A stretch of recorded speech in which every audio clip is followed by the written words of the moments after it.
As we talk about the issues, the other issue of the focus is that tax cuts. The Democrats says that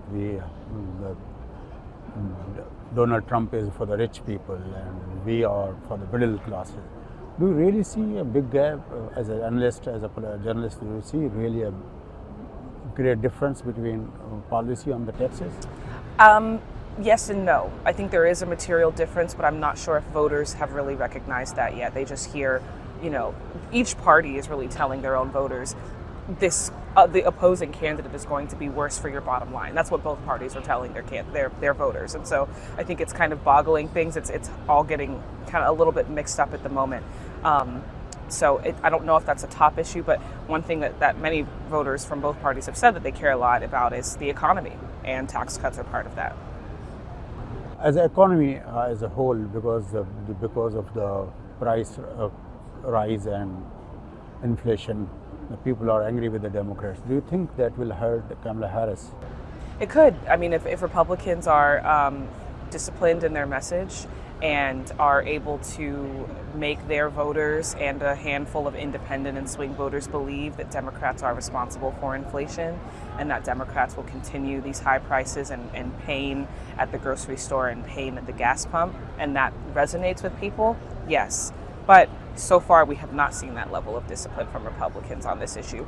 We also haven't seen a lot of policy proposals from Democrats on this issue. So I think that's another thing to really watch for in the next few weeks. If we compare both the candidates, Trump is well known, whatever he is. He has been the president, and this is third time he is running for the presidency. Kamala Harris is new to the people because she, as a vice president, she was not so upfront on the front line. So do you see that Kamala has a very short time to introduce herself throughout America because it's a huge country? She does, and that's why, that's part of the goal of this convention, is to introduce her to people who don't really know who she is, or maybe only know her as a vice president who, for the first 2 years of her career, was sort of, in behind the scenes and in the background. Now she's the presidential nominee. So her husband spoke at the convention last night and talked about, their personal life and their family life, and was able to humanize her a bit. On the first night, we heard from her sister and her childhood friends who talked about watching her as a child, but then now seeing her career. We saw videos of people who have worked with her in California, her home state. And, you've got hundreds of journalists here covering that and trying to get more of that story out there, not to boost her, but to understand who she is, because a lot of us are really new to her as well. Finally, if we talk about the last night, Barack Obama came and Michelle Obama supported Kamala Harris. And it was written in many media outlets that Obama was really, even before the debate disaster, he was of the view that Biden should not go for the presidency. And it was also in the news that he also stopped him to be the candidate in 2016 when Hillary Clinton. Do you think it is really a matter? Is there something between Obama and Biden? I don't know. A lot of people have reported that there is still lingering tension there. Yes. I mean, you have to imagine it must have been a very difficult decision for President Biden to step aside and to have received some of that pressure from people like President Obama, who I don't know if he was making some of that, if he was, saying you should step aside. I don't know what their conversations were like, but it seems that, there might have been a little bit of hard feelings there. But, the president came out on Monday. He gave a speech where he said, "I love my country. I love this job, but I love my country more."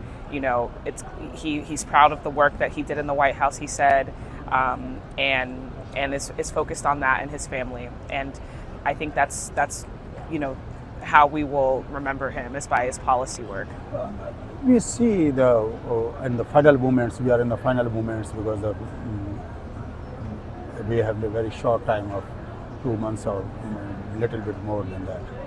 But still, we see in the last primaries, we saw that Democrats are divided in the primaries because the two squad members lost their incumbent members lost their nominations. Cory Bush and someone from New York. Yes, Jamal Bowman. Yes. Do you think that this rift in the Democratic lines will hurt them? I think Democrats have fallen in line now behind Harris in a way that we haven't seen in a very long time, with Democrats falling in line behind a candidate. We were talking earlier about how Harris, has had a shorter political career than most. In some ways, that has reduced the amount of baggage that she has. People who might not know a lot about her at least like what they see right now. And so you see the left flank, which is decidedly less powerful than it was just 8 years ago, centrists and more conservative Democrats, and even a handful of Republicans who have spoken this week, who are all just in lockstep behind Harris. Now, if that holds through the election, and if Harris were to be successful, if that coalition holds through a possible presidency for her, we don't know that. But right now, the party has been very, very clear about their desire to beat Donald Trump a third time or a second time, and to enact the policies that they've had such a hard time enacting for the last 8 years. But there are also, if we talk about the presidency, the Democrats look like they are in the line.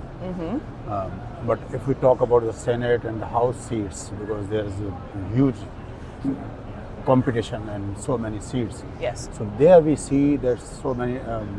There are reports that some Democrats are keeping themselves distance from the president, yes. so that their conservative vote base should not hurt their election. So in that case, we see the Democrats are not in the same line.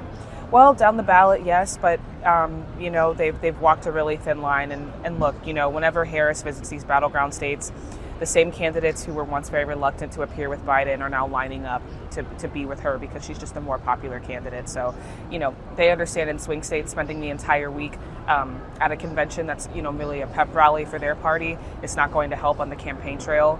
And so I think that's why, they've stayed away, less than their feelings that the Democratic brand is not strong right now. Thank you very much, Maya, for your time and for your candid views about for viewership, our viewers of Awaztvnews network. We are thankful. Yes, thank you. Thank you.